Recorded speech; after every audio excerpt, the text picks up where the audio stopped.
This program is presented by International Container Terminal Services Inc., Excellence Uncontained, ICCT Colleges, a global Pinoy distinction.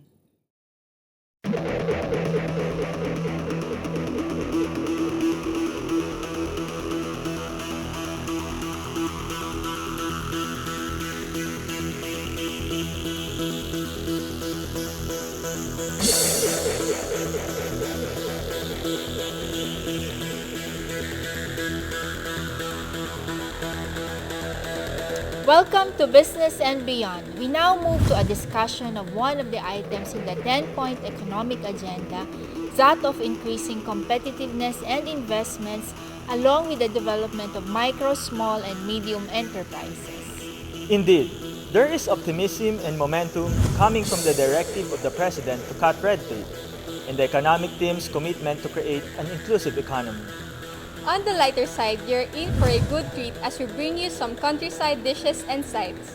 So stick around as we show various ways to work and play here at Business and Beyond.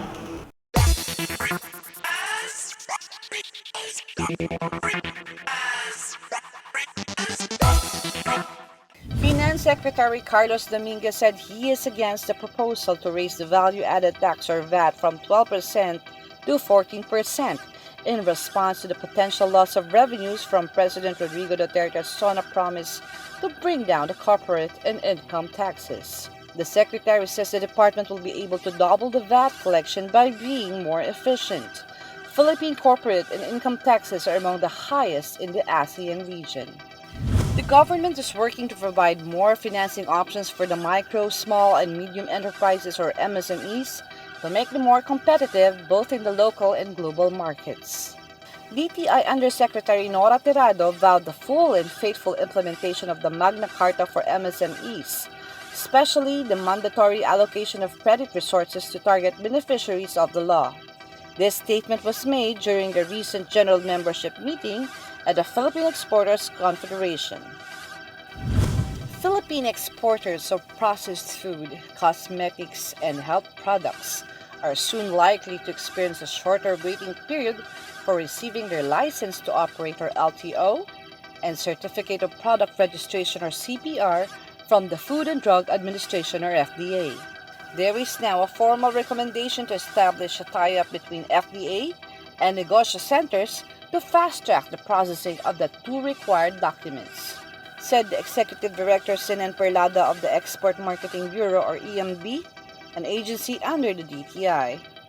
The FDA, EMB, Philippine Exporters Confederation, and the Philippine Food Processors and Exports Organization Incorporated got together and agreed to push for an FDA presence in negosyo centers to facilitate the processing of LTO and CPR applications. The Philippine agri-food industry intends to continue strengthening trade activities with partners in China and its territories, as the sector still sees strong potentials for commerce despite the controversy over the recent seed dispute ruling. Roberto C. Amores, president of the Philippine Food Processors and Exporters Organization, food trustee of the Philippine Exporters Confederation, and chairman of the Agriculture and SME Committees of the Philippine Chamber of Commerce and Industry, expressed optimism that business relations between the Philippines and China will soon get past the political bump arising from the case, considering the two countries' long-established trade association. The Permanent Court of Arbitration in The Hague on July 12 ruled in favor of the Philippines over conflicting claims with China regarding overlapping portions of territorial waters between the two nations. MRail Inc. and International Container Terminal Services Inc. or ICTSI are planning to revive the cargo rail service that will link Manila International Container Terminal to ICTSI's Inland Container Depot in Calamba, Laguna. In a disclosure to the Philippine Stock Exchange, MICT operator ICTSI said it has arrived at a commercial cooperation agreement with MRail to connect the Manila terminal to the Laguna Gateway Inland Container Terminal. ICTSI in 2015 invested 660 million pesos to develop LGICT.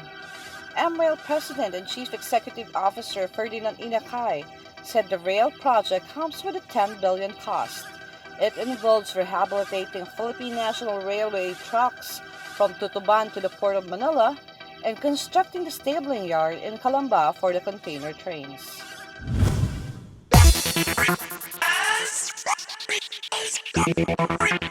International Container Terminal Services Inc. Excellence Uncontained. ICCT Colleges, a global Pinoy distinction.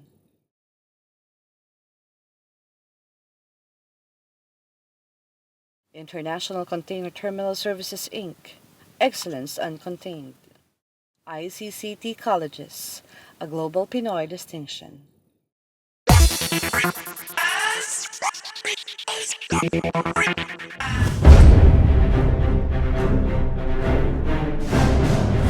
It seems that the golden era of micro, small, and medium enterprises or MSMEs is here.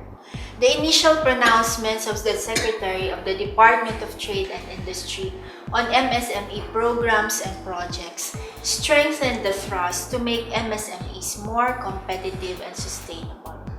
Business and Beyond is so honored and pleased to have with us the MSME champion himself, and may I add, the MSME guru, to talk with us about this good news.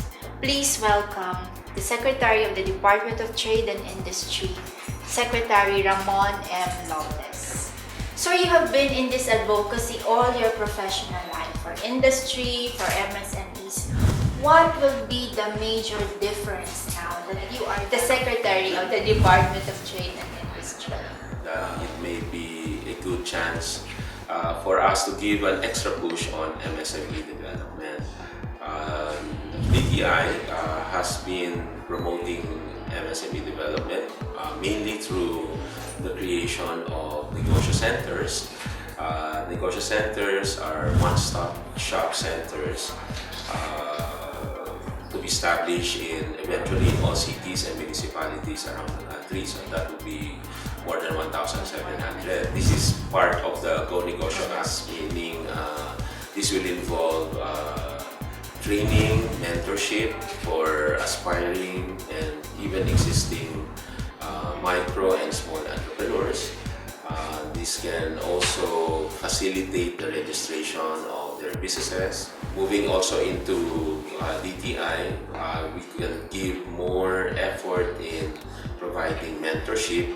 We are entering into this project called Project Kapatid that will also include inclusive business. Inclusive business is a way to improve market access for the micro and small businesses by allowing them to be linked to the value chain of bigger businesses. So either they will become suppliers to the big businesses, or there will be a continuing business relationship that will allow any entrepreneur to grow.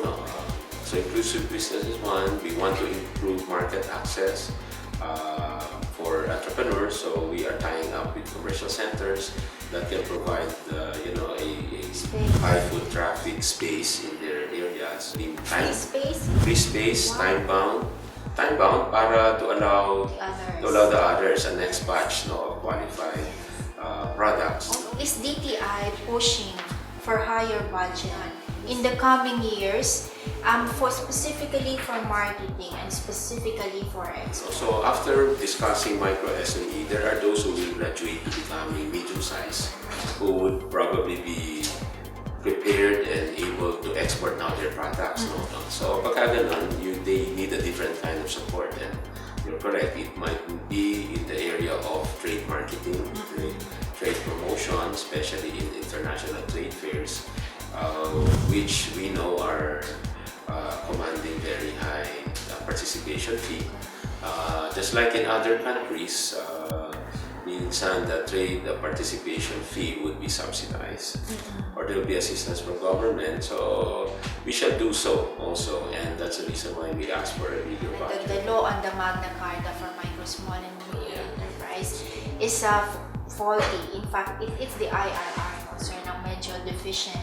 How will DTI be able to help address this issue? Well, the DTI would always be consolidating various sources of financing, making making it available to the exporters. There are a lot of banks actually funding exporters, both private and government. What we lack would be very good projects, to fund.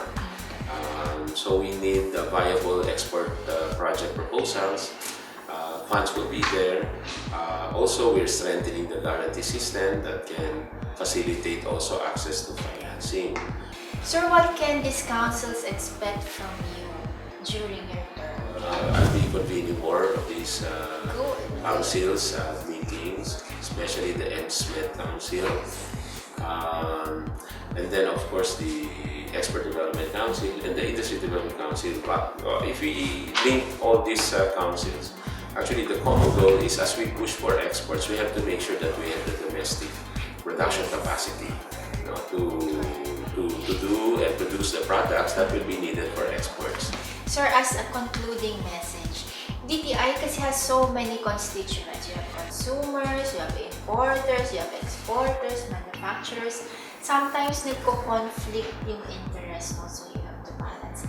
Any message to all of them, especially for MSMEs? So DTI will make sure that we have the correct business environment conducive to promoting innovative, competitive industries that will create jobs, quality jobs, and income opportunities for the Filipinos. Yes, there will be concern on ensuring also safeguards to the consumers, making sure the standards are met, making sure that we promote manufacturing, but at the same time have a competitive environment that will ensure also that among manufacturers and also importers, we always ensure that in the end we have quality products and the best possible prices for consumers. Really part of your business model. In a way, it's a win-win situation. You get lower costs for your raw materials, and in the meantime, the micro SMEs, and I'm referring also to small farmers, producers, can also sell their products, at better prices. Salamat po, Mr. Secretary, for your time and wisdom and all the support for MSME especially. Thank you very much. Thank you, Lisa. Salamat po. Business and Beyond will be right back.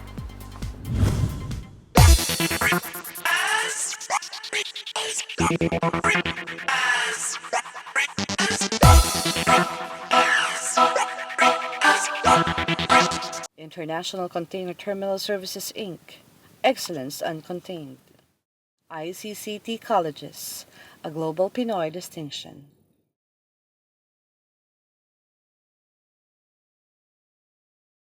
International Container Terminal Services, Inc. Excellence Uncontained. ICCT Colleges, a global Pinoy distinction.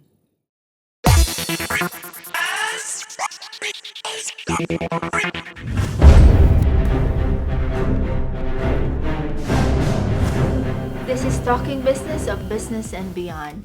We are fortunate to have with us the private sector co-chair of the National Competitiveness Council, Mr. Guillermo Luz. Hello, sir. Thank you so much for joining us today. Thank you for having me. Yes. Sir, I think that after that inaugural address, you were one of the happiest persons because of the instruction to cut red tape, corruption, etc. Well, we've been working on cutting red tape for many years now. Right. And we've analyzed what needed to be cut. There are international measurements for this, known as the ease of doing business. So slowly we have been working our way through several agencies. And with that announcement, it will accelerate the program because now it makes everybody aware that this will be expanded through more agencies across the national government. Is NCC also involved in the process of budget making, influencing them so that they allot a certain money for this? Our job is to advise and influence the agency. We don't budget for them. They have to prepare their own budgets and request for those budgets and actually spend those budgets. So they take care of all of that. Our job is merely to help them, in an advisory capacity, design a system, walk them through the process, let them know what the private sector is looking for. Once upon a time in the 90s, we were actually almost at the bottom of the world, the bottom 20%. And then we moved up to the bottom third, and we were not able to get out of it.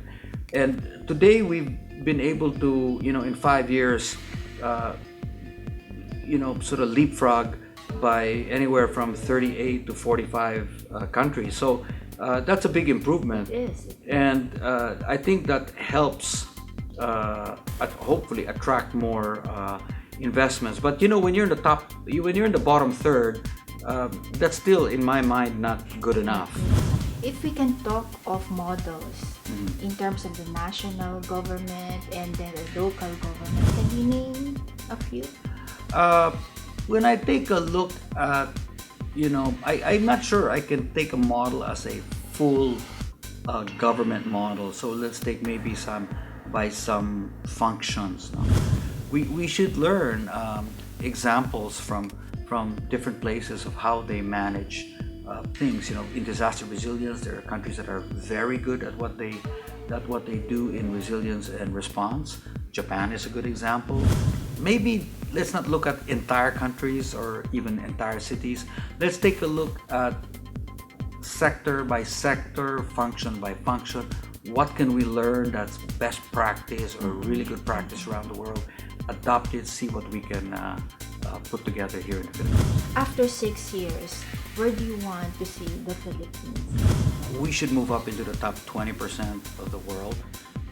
We should be able to already attain the top third. So I think we need to move up into the top 20% of the world. It's number one. To get there, I think definitely I would like to see much more online processes and more automated processes. And then, of course, just physically, we'd like to see a better infrastructure picture in the country over the next 6 years. Not only in some pockets, but see that spread out all over the country. Okay, finally, Project Yeah. Repeal. Yes. How fast is this being promoted and accepted? Project Repeal is growing tremendously fast. I just had a meeting recently with the project team, and when we started, things came in at a trickle, meaning it was hard to pull the first 10 proposals, 20 proposals for review. It was hard to get to the first 100 proposals for review. But then very quickly it's moved up to 20,000. Repeal's a great example. Inside of 6 months, it took a long time to plan. And so we spent a lot of time planning before we launched it. But once we launched, we were confident it would move fast. I didn't want to launch when we were not ready. So we took our time in the planning stage, because I said once we turn the engine on, it's got to run really up to speed very quickly. And they did it. Once they launched, it has taken off.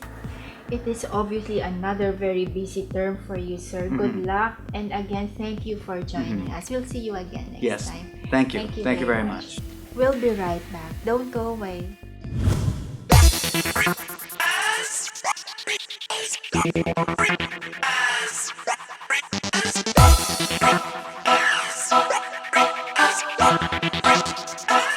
International Container Terminal Services, Inc.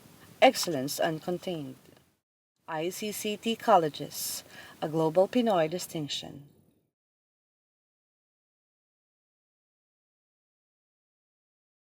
International Container Terminal Services, Inc. Excellence Uncontained. ICCT Colleges, a global Pinoy distinction.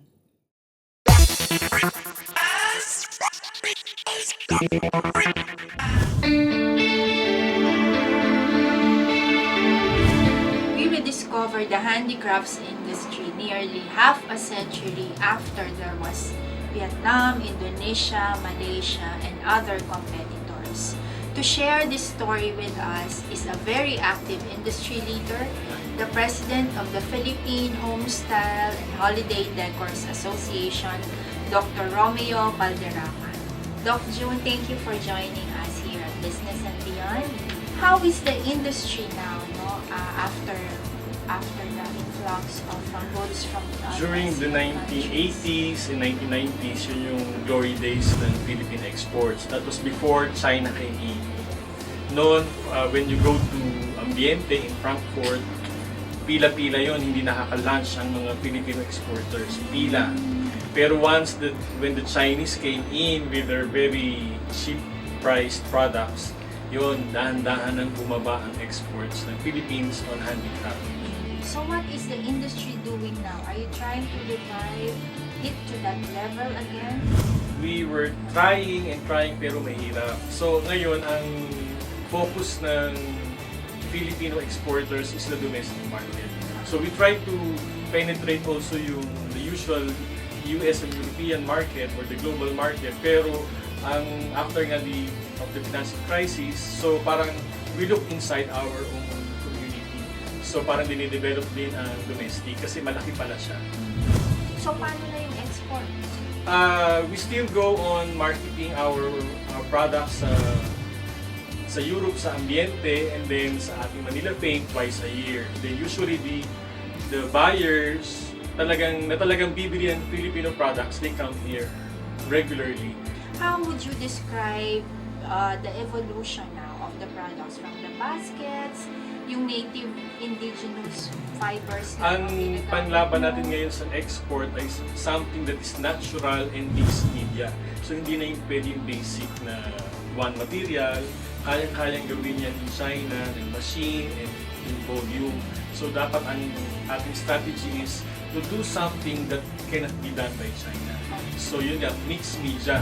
What is in demand abroad now? Well, Sa line-up ng handicrafts products. For us, holiday decors, ngayon na usong-uso yung driftwood and yung tin with glitters for Christmas decor. Your association used to be called, The Christmas Decor Producers and Exporters Association of the Philippines. pero ngayon So, change mahaba, has no? come. Ano na yung pangalan?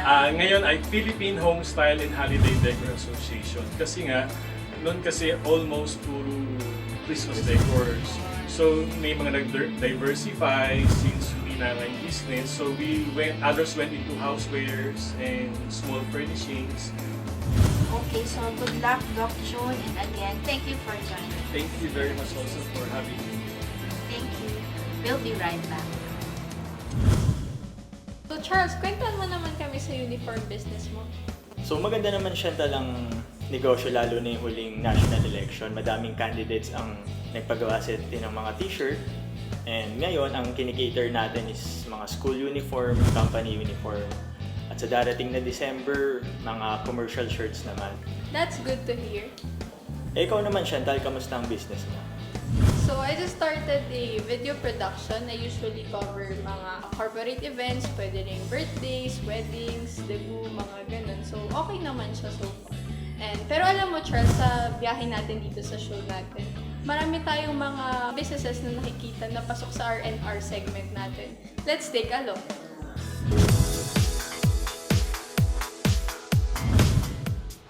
After finishing his education at business schools in Manila and Davao, Rufi decided to open at the Southern City. Leasing an old house at Yonko Avenue, Poblacion District, he envisioned a place where families and friends bond together in a homey and cozy atmosphere.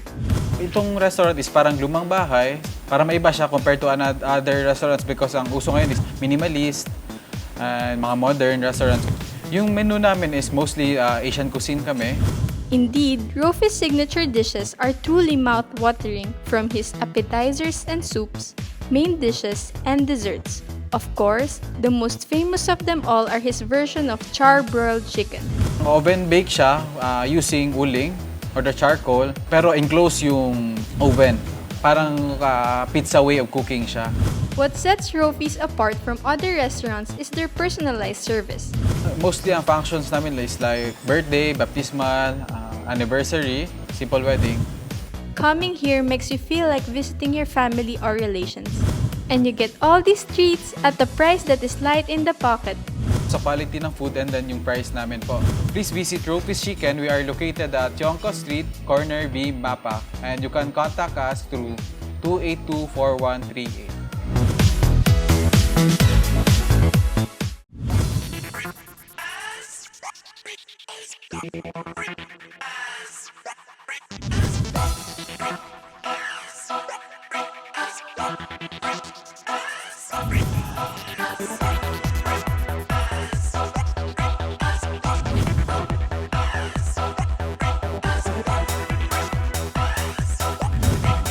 This wraps up another exciting weekend episode of Business and Beyond. Join us again next week for more developments and insights on the news. On screen are our social media accounts. We invite you to log in and share your thoughts and ideas with us. Always remember, connections matter. Get them from Business and Beyond.